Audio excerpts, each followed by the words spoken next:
Assalamualaikum warahmatullahi wabarakatuh. Bertemu lagi kita di channel Cerita Bapak. Di kisah kali ini, saya akan menceritakan sebuah kejadian di sebuah pabrik, dan terutama di toilet pabrik tersebut. Cerita ini saya dapat dari akun Twitter Netra Kala. Tidak perlu berlama-lama lagi, mari kita langsung saja ke ceritanya. Penunggu toilet pabrik.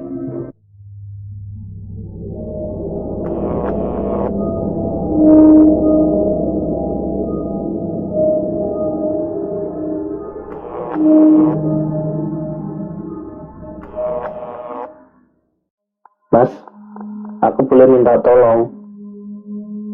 Ujar sosok wanita dengan perawakan tinggi, rambut di atas pinggang, dengan wajah manis dan berkulit kuning langsat. Merasa tidak ada jawaban dari kakak laki-lakinya, kita kembali berkata, "Mas, halo," ucapnya sambil melambaikan tangannya di depan mata Bagus. "Kenapa sih? Gangguin aja, udah sana keluar," sahut Bagus yang merasa terganggu. "Buatin surat lamaran kerja, aku pengen kerja, bosen di rumah terus," sungut kita. Memang Bagus memiliki perangai yang kasar, namun kasih sayang untuk adiknya bisa membuatnya melakukan apapun. Kita merupakan harta peninggalan dari orang tuanya yang paling berharga. Memangnya uang yang Mas kasih nggak cukup? Mbakmu aja justru males buat kerja, tanya Bagus yang sudah menghentikan aktivitasnya. "Cukup, Mas, tapi aku juga pengen belajar mandiri. Kalau uang peninggalan ayah ibu sudah habis dan kamu makin banyak pengeluaran, nanti aku jadi beban," ujarnya panjang lebar. "Memang kamu mau kerja di mana?" kata Bagus mulai penasaran dengan keinginan adiknya itu. Selama ini sosok kita selalu dimanja oleh kedua orang tuanya. Ia selalu tidak yakin dengan keseriusan perempuan itu. "Kemarin aku ditawarin kerja di pabrik, nggak jauh dari sini kok," ujar kita bersemangat melihat tanda-tanda kalau kakaknya akan mengizinkan. "Serius kamu? Yakin mau kerja di pabrik? Capek loh," kata Bagus. "Iya serius, ini juga sudah ditawarin sama temenku. Kebetulan pas butuh banyak karyawan di sana," lanjut kita. Bagus sedikit heran dengan kemauan kita kali ini. Kerja di pabrik itu tidak semudah yang dibayangkan. Bukan perkara gaji, tapi pasti banyak masalah internal dari mulai pekerjaan hingga yang berhubungan dengan sosial. "Yaudah, nanti ku buatin. Kamu siapin aja data-datanya. Dasar manja, mau kerja kok orang lain yang diminta buat surat lamaran," lanjut Bagus yang sudah kembali menatap layar komputernya. "Yeay, makasih Mas Bagus yang ganteng. Kemarin aku beli barang, bayarin ya. Aku udah bilang Mbak Rani dan dibolehin," ucap kita sambil berlari menuju pintu. "Kalian berdua itu sama aja, pantes akur," geram Bagus tanpa menolehkan kepalanya. Malamnya mereka bertiga ditambah satu balita sedang bercengkrama di depan meja makan. Kegiatan rutin yang memang diharuskan oleh Bagus sebagai kepala keluarga. Baginya, berkumpul bersama keluarga setelah melakukan aktivitas seharian bisa menjadi obat yang manjur dalam menghilangkan lelah. Jadi kamu kerja, Git? Ucap Rani.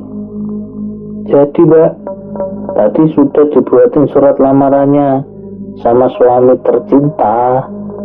Suamimu maksudnya, Mbak. Baik kan dia? Sahut kita sambil memangku Hisham, ponakan kecilnya. Ya, semoga aja lancar, Kit. Hati-hati lo ya. Kalau diterima kerja di pabrik gak selamanya enak. Ujar Rani memberikan wejangan. Kita hanya mengangguk, bersemangat untuk menjawab wejangan dari kakak iparnya. Malam kian larut. Mereka sudah kembali ke kamar masing-masing. Kamu tahu gak, Dek? Sebenarnya aku khawatir sama kita. Bagus mulai pembicaraan. Khawatir? Karena dia mau kerja. Dia juga udah besar. Lagi pula, dia juga harus belajar mandiri, Mas. Ucap Rani. Bukan perkara itu.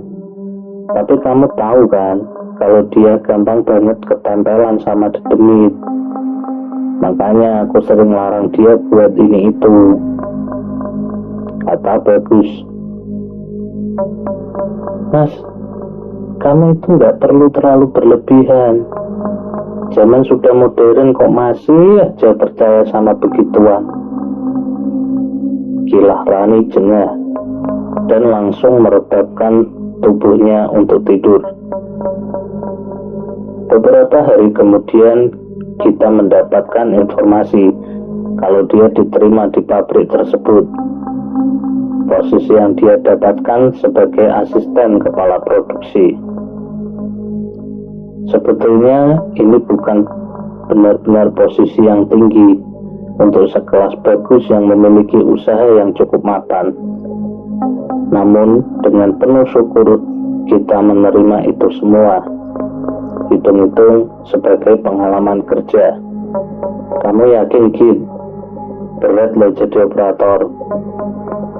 Belum nanti kalau kamu dapat shift 3. Komplain Bagus. Ih, bukan operator. Kan aku nggak pegang mesin. Cuma di awal aja aku baru diajarin cara pakai mesinnya. Biar aku tahu hasil produksinya bagus atau tidak. Kata kita. Bagus menghela nafas. Ia tahu seperti apa sifat kita. Dan berani bertaruh kalau saudarinya itu hanya betah beberapa hari saja. Jadi, kapan kamu mulai kerja? Ujar Rani yang sembari tadi hanya melihat perdebatan mereka. Tidak etis baginya kalau melarang keinginan kita. Besok, Mbak. Doakan ya, kata kita bersemangat. Hari pertama bekerja kita diajak keliling perusahaan oleh Lisa selaku HRD di sana. Untuk sementara, kita mendapatkan bagian packing. Bangunannya berada di salah satu bagian pabrik, cukup jauh dari kantor utama. Setidaknya di sana kita diperkenalkan oleh beberapa orang. Sembari memperhatikan sekitaran, dirinya merasa tertegun. Di bayangannya, pabrik memiliki nuansa kotor dan kumuh. Namun nyatanya tidak. Ruangan itu benar-benar bersih dan terawat. Git, kamu di sini sebentar ya. Sambil perhatikan cara kerja mereka, aku ke atas sebentar, kata Lisa sambil menuju ke salah satu ruangan di lantai 2. Kita mengangguk dan tersenyum. Segera ia mengedarkan pandangannya, memperhatikan para pekerja. Sudah 15 menit ia menunggu. Akan tetapi Lisa juga tak kunjung datang. Aduh, nggak bisa kok lama, kata kita kusar, sambil menahan gejolak ingin buang air kecil. Tidak bisa menunggu lama, akhirnya ia berjalan ke arah ujung bangunan. Misi mbak, toilet di sebelah mana ya? Tanya kita ke salah satu pegawai di sana. Itu lurus, paling ujung dekat mesin 7. Ada tulisannya kok, kata wanita itu sambil menunjuk ke arah ujung ruangan. Setibanya di toilet, kita tercengang. Tidak seperti bagian produksi. Tempat itu begitu kotor dan tidak terawat. Beberapa pintu rusak, bahkan banyak coretan-coretan di dindingnya. Suasana pun terbilang horor. Mungkin karena berada di ujung ruangan, jadi memiliki nuansa penerangan minim. Menghela nafas, kita segera masuk di salah satu bilik. Dari dalam ia mendengar beberapa percakapan dari pekerja yang sedang membicarakan rekan kerja mereka.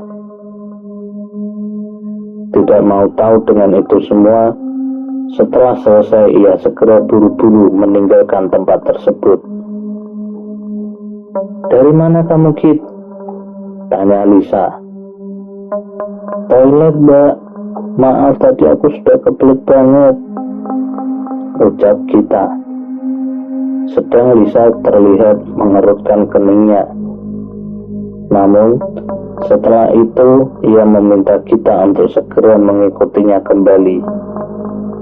Baru pertama kali ini dia sampai membelai kepala orang, ucap Mona. Maksudnya, mbak? Tanya kita. Kamu ke toilet sendirian, ujar Mona yang tidak mengindahkan pertanyaan dari kita. Saat itu kita hanya mengangguk dan menceritakan apa yang sudah terjadi waktu di toilet kemarin malam. Kan aku sudah bilang, minta ditemenin.